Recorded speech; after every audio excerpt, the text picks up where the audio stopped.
یہ ذرا غور سے سنیے گا کہ محمد علی انجینئر ملحد نے گمراہ کرنے کی ناکام کوشش کی تھی.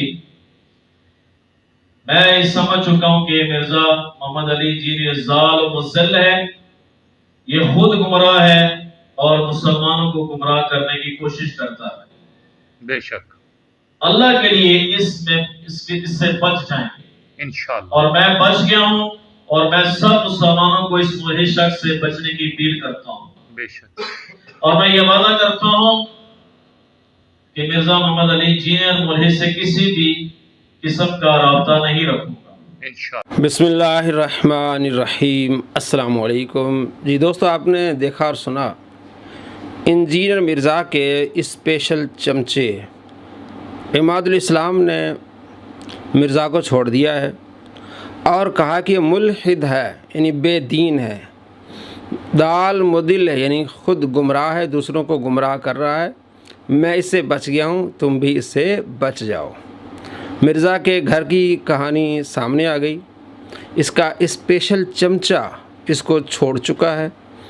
جو اس کے دوسرے چمچے ہیں ان کے لیے بہت بڑی گھنٹی ہے، الحرم ہے کہ جناب آپ ایسے گمراہ سے بچ جائیں جو آپ کو اللہ کا دشمن بنا لے، جس کا نظریہ یہ ہے کہ نعوذ باللہ من ذالک اللہ کریم مذاق اڑاتا ہے، تمسخر کرتا ہے نبیوں کا. اللہ کریم تمسخر اڑانے کو منع فرماتا ہے، اور جو مذاق کرتے ہیں اللہ کریم فرماتے ہیں وہ جاہل ہیں. اور اللہ کریم مومنوں کو حکم دیتا ہے سورہ الحجرات میں کہ ایک قوم دوسری قوم کا مذاق نہ اڑائے. تو جس شخص کا یہ عقیدہ ہو کہ اللہ کریم مذاق اڑاتا ہے، تمسخر کرتا ہے، اللہ گستاخیاں کرتا ہے نبیوں کی، نعوذ باللہ من ذالک، اس کا ایمان کیا ہوگا؟ بالکل وہ گمراہ ہوگا. خود گمراہ ہے، دوسروں کو گمراہ کر رہا ہے، اور جھوٹ پر اس کی ساری تبلیغ ہے. ابھی تھوڑی دیر پہلے اس کے چمچے نے مجھے فون کیا، جناب آپ حق پر ہیں لیکن مرزا صاحب بھی سچ کہتے ہیں. میں نے کہا کیا سچ کہتے ہیں؟ جناب آپ کہتے ہیں کہ عبداللہ شاہ غازی نے سمندر کو روکا ہوا ہے، تو کوئی آدمی پیشاب کو نہیں روک سکتا، تو انہوں نے سمندر کو روکا ہوا ہے. میں نے کہا کس کتاب میں لکھا ہے؟ میں نے کتاب تو نہیں پڑھی. میں نے کہا کس نے بیان کیا؟ جناب میں نے سنا تو نہیں، بس مرزا سے سنا ہے. یعنی مرزا جو جھوٹ بولے آپ اس پر یقین کر لیں گے کہ عبداللہ شاہ غازی نے کہا کہ میں نے سمندر کو روکا ہوا ہے، یا کسی کتاب میں موجود ہے کہ عبداللہ شاہ نے سمندر کو روکا ہوا ہے. تو اللہ تبارک و تعالیٰ کی پیاروں کی اور اہل بیت کی اس طرح کی گستاخی کرنا، وہ شاہ ہے، تو سید زادے کی اس طرح گستاخی کرنا کہ کوئی آدمی اپنے پیشاب کو نہیں روک سکتا، عبداللہ شاہ غازی نے جناب سمندر کو روکا ہوا ہے، یہ کیسے ہو سکتا؟ بھائی کس نے کہا یہ؟ پھر میں نے اسے بتایا کہ میں بتاتا ہوں کہاں لکھا ہوا ہے. جب یہ سیلاب آ رہا تھا، کراچی کی طرف بڑھ رہا تھا، تو BBC والوں نے لوگوں سے انٹرویو لیا کہ کراچی والوں یہ سیلاب آ رہا ہے، آپ پریشان نہیں؟ ان کا جی ہم پریشان نہیں، کیونکہ ایک اللہ کے ولی کی مزار ہے کراچی کے اوپر والی حصے پر، تو جب اللہ کے ولی کی مزار ہے تو انشاءاللہ ان کی برکت سے ہمیں کوئی پریشانی نہیں ہے. تو میں نے کہا یہ جملہ کہنا کہ ان کی برکت سے ہمیں کوئی پریشانی نہیں ہے تو کیا یہ ناجائز؟ اس نے کہا نہیں ٹھیک ہے بالکل، اس میں تو کوئی حرج نہیں ہے. تو میں نے کہا جو مرزا نے کہا یہ کہاں اور کس نے لکھا ہے؟ اس نے کہا مجھے نہیں پتا. یعنی مرزا کے جھوٹ پر ایمان لانا، کتنے بڑے وہ جھوٹے لوگ ہیں. اور میں نے اسے یہ بتایا کہ آپ علیہ السلام نے فرمایا آدمی کے جھوٹے ہونے کے لیے اتنا کافی ہے کہ وہ سنی سنائی بات پر یقین کر لے. تو مرزا کے اکثر چیلے سنی سنائی بات پر، جو مرزا جو جھوٹ بولتا اس پر یقین کر لیتے ہیں. اور اس نے جو نعرہ اس نے لگایا ہوا ہے، نہ میں بابی نہ میں وابی، اور یہ کہتا ہے کہ میری زندگی کا سرمایہ ہے کہ یہ میں نے نعرہ ایجاد کیا ہے اور اس پر میں نے ویڈیو بنائی ہے. جناب میری زندگی کا سرمایہ ہے، اور اس میں یہ کہتا ہے کہ کوئی بندہ بھی جو امتی ہے آپ صلی اللہ تعالیٰ علیہ وآلہ وسلم کا، اس کے خواب میں اللہ تبارک و تعالیٰ کا دیدار نہیں ہو سکتا. بہت بڑا جھوٹ ہے. میں نے اس پر پورا ریسرچ پیپر بنایا ہے. امام بخاری کے دادا استاد، امام مالک کے استاد حضرت انس بن مالک رضی اللہ تعالیٰ عنہ کے شاگرد، اور کئی تابعین کے اقوال اس میں نے لکھے ہیں اتھینٹک بک سے، کہ وہ کہتے ہیں کہ ہمیں اللہ تبارک و تعالیٰ کا دیدار ہوا ہے.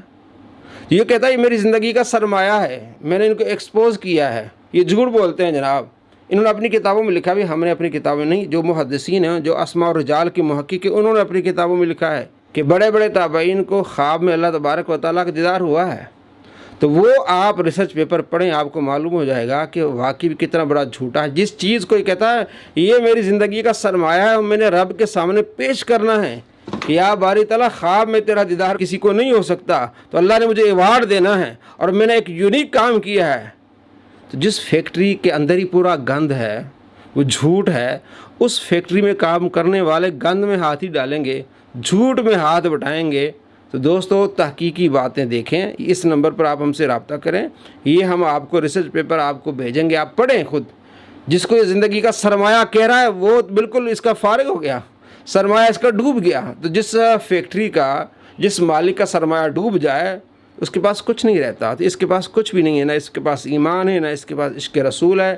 اور یہ بہت بڑا اولیاء کرام کا گستاخ ہے جو زبان استعمال کرتا ہے اللہ کے ولیوں کے بارے میں کہ اگر میں اللہ کا ولی ہوتا تو مجھ پر اللہ کی لعنتیں، اور جب اس پر لعنتیں پڑتی ہیں کہتے ہیں جناب میں بہت بڑا اللہ کا ولی ہوں۔ پچھلے دن ہم نے ویڈیو دکھائی ہے، کہتا ہے جناب میں اللہ کا ولی ہوں، اور پہلے کہتا تھا کہ اگر میں اللہ کا ولی ہوں تو مجھ پر لعنتیں ہوں، تو اپنے اوپر یہ لعنتیں اس طرح بھیجتا ہے۔ کہتا ہے کہ اللہ کا ولی یا شیطان کا ولی، آپ صلی اللہ تعالیٰ علیہ وآلہ وسلم کا کسی کو نہیں معلوم کہ اللہ کا ولی یا شیطان کا ولی ہے، یعنی کوئی آدمی یہ نہیں کہہ سکتا کہ یہ اللہ کا ولی ہے۔ بڑے بڑے محدثین فقہاء نے اپنی کتابوں میں لکھا ہے کہ فلاں اللہ کا ولی ہے، فلاں اللہ کا ولی ہے۔ تو اس نے فتویٰ تمام محدثین پہ لگا دیا کہ وہ ختم نبوت کے منکر ہیں جو یہ کہتے ہیں کہ جناب فلاں اللہ کا ولی ہے، اور بعد ہم نے یہ بھی دکھایا کہ یہ کہتا ہے کہ میں اللہ کا ولی ہوں۔ بھئی تجھ پر کیسے پھر وہی نازل ہوئی؟ تو نے ایک اصول بنایا، قانون بنایا کہ اللہ کے ولی کے شناخت کے لیے وہی کا نزول ہونا ہے کہ وہی نازل ہوگی، جبرائیل بتائے گا کہ یہ اللہ کا ولی ہے، تو وہ پہچانا جائے گا کہ اللہ کا ولی ہے۔ اور آپ صلی اللہ تعالیٰ علیہ وآلہ وسلم کے بعد کوئی بندہ بھی کسی کو نہیں کہہ سکتا یہ اللہ کے ولی ہے، تو آپ نے اپنے آپ کو کیسے کہہ دیا کہ میں اللہ کا ولی ہوں؟ جو اللہ کے دشمن ہوتے ہیں، اللہ کے ولیوں کے دشمن ہوتے ہیں، اللہ کو مذاق اڑاتے ہیں، پیارے آقا صلی اللہ تعالیٰ علیہ وآلہ وسلم کو چھوکرا کہتے ہیں، صحابہ کرام علیہ رضوان کو گالیاں دیتے ہیں، تو وہ اللہ کے ولی کبھی نہیں ہو سکتے۔ بلکہ اللہ تبارک و تعالیٰ فرماتا ہے بخاری شریف میں حدیث 6502، من عادى لي وليا فقد آذنت بالحرب، حدیث قدسی۔ اللہ کا یہ فرماتا جس نے میرے کسی ولی سے دعوت رکھی اس سے میرا اعلان جنگ ہے۔ اب یہ اولیاء کرام کے بارے میں کس طرح کی گندی زبان استعمال کرتا ہے کہ جناب یہ ساری رات عبادت کرتے ہیں، یہ کرتب دکھا رہے ہیں۔ آپ اگر اپنے ولیوں کو بچانا ہے تو آپ کہتے ہیں کہ وہ سوتے بھی تھے، یہ تو ان کو ذلیل کرنے والی باتیں، اس طرح کے جملے استعمال کرتا ہے۔